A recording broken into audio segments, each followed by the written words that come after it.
સ્વાગત છે તમારું ઇન્ફોર્મેશન વિંગમાં।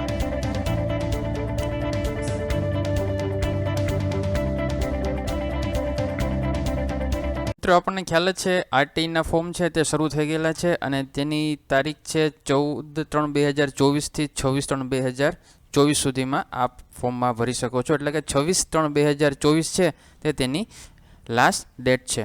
હવે આમાં ડોક્યુમેન્ટ કયા પ્રકારના જરૂરિયાત રહેશે, કયા ડોક્યુમેન્ટ કઈ કેટેગરી માટે તેને લાયક છે તેની માહિતી આપણે આ વિડીયોમાં જોશું। તો અહીં તમે જોઈ શકો છો કેટેગરી અહીં આપેલી છે, કયા કેટેગરીના લોકોને કયા ડોક્યુમેન્ટ જોશે। લેફ્ટ સાઈડમાં કેટેગરી છે ને રાઈટ સાઈડમાં તમે જે ડોક્યુમેન્ટ છે તેની અહીં માહિતી આપેલી છે। તો વિગતે આપણે એક પછી એક આ જે બધા ડોક્યુમેન્ટ છે તેની અહીં માહિતી આપણે જોશું। સૌપ્રથમ અહીં આપણે ચાલુ કરીએ છીએ જનરલ કેટેગરી માટે। જનરલ કેટેગરીના જે બિન અનામત વર્ગના જે બાળકો છે એટલે કે ઈડબ્લ્યુએસ છે, તો તે મિત્રોને એટલે કે તે બાળકોને છે જન્મનું પ્રમાણપત્ર, રહેઠાણનો પુરાવાની અંદર આપ લાઇટ બિલ, આધાર કાર્ડ છે, રેશન કાર્ડ, ચૂંટણી કાર્ડ તે આપ અહીં રાખી શકો છો। ત્યારબાદ આવકનો દાખલો છે જે 1/4/2021 પછીનો હોવો જોઈએ। પાન કાર્ડ જો હોય તો અહીં આપણે પાન કાર્ડ આપની પાસે હોય તો અહીં આપણે અપલોડ કરવાનું રહેશે। એટલે આવા ડોક્યુમેન્ટ આપણે ઓરિજિનલ અહીં ઓનલાઈન એપ્લિકેશન કરતી વખતે જરૂર પડશે।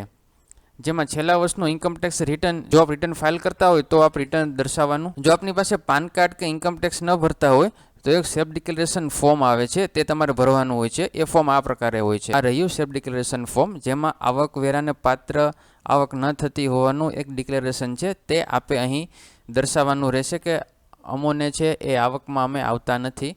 તે ડોક્યુમેન્ટ આપે અપલોડ કરવાનું રહેશે જ્યારે આપ ઓનલાઈન એપ્લિકેશન કરો છો ત્યારે। પાસપોર્ટ સાઇઝના ફોટોગ્રાફ્સ છે અને માતા પિતાની વાલીની સહીનો નમૂનો છે, આ વસ્તુની જરૂરિયાત પડશે। એ જ રીતના એનડીએસસી એટલે કે સામાજિક શૈક્ષણિક રીતે પછાત વર્ગના જે છે તેમજ જે એસટી અને એસસી કેટેગરીના જે બાળકો છે તેના માટે પણ જન્મનું પ્રમાણપત્ર, રહેઠાણનો પુરાવો, જાતિનો દાખલો, આવકનો દાખલો, પાન કાર્ડ, છેલ્લા વર્ષનું income tax return, self declaration form, passport સાઇઝના ફોટોગ્રાફ અને માતા પિતાના વાલીનો સહીનો નમૂનો। એસસી કેટેગરીના ઉમેદવાર માટે પણ આપ અહીં જન્મનું પ્રમાણપત્ર અને એ રીતના 1 થી 9 જે છે કોલમ એ રીતના તમારે અહીં દર્શાવવાનું રહેશે। ત્યારબાદ જે મિત્રો બીપીએલ કુટુંબમાં આવતા એટલે કે બીપીએલ કાર્ડ જેને હોય તેને બીપીએલ યાદી નંબરવાળું જે પ્રમાણપત્ર હોય છે, બીપીએલ રેશન કાર્ડ માન્ય નથી એટલે કે એક યાદીવાળું પ્રમાણપત્ર મેળવવાનું રહેશે। આપ જો બીપીએલ કુટુંબની અંદર આવતા હોય તો આપે આ સર્ટિફિકેટ દર્શાવવાનું રહેશે। ત્યારબાદ રાજ્ય સરકારની જે આંગણવાડીમાં જે અભ્યાસ કરતા બાળકો છે તે બાળકોને અહીં આંગણવાડીમાં અભ્યાસ કરેલ છે તે મતલબનું સક્ષમ અધિકારીનું પ્રમાણપત્ર અહીં મેળવવાનું રહેશે। બાકીની વિગત છે જે છે તે જ અહીં રહેશે। ત્યારબાદ જે માતા પિતાની એકમાત્ર સંતાન હોય અને તે સંતાન માત્ર દીકરી જ હોય તેવી દીકરી માટે થઈને સક્ષમ અધિકારીને એકમાત્ર દીકરી એટલે કે સિંગલ ગર્લ ચાઇલ્ડ છે તેનો એક પુરાવો એટલે કે દાખલો છે તે આપ કઢાવી અને ઓનલાઈન અપલોડ કરવાનું રહેશે। બાકીની બધી વિગત છે તે અહીં સેમ દર્શાવેલી છે।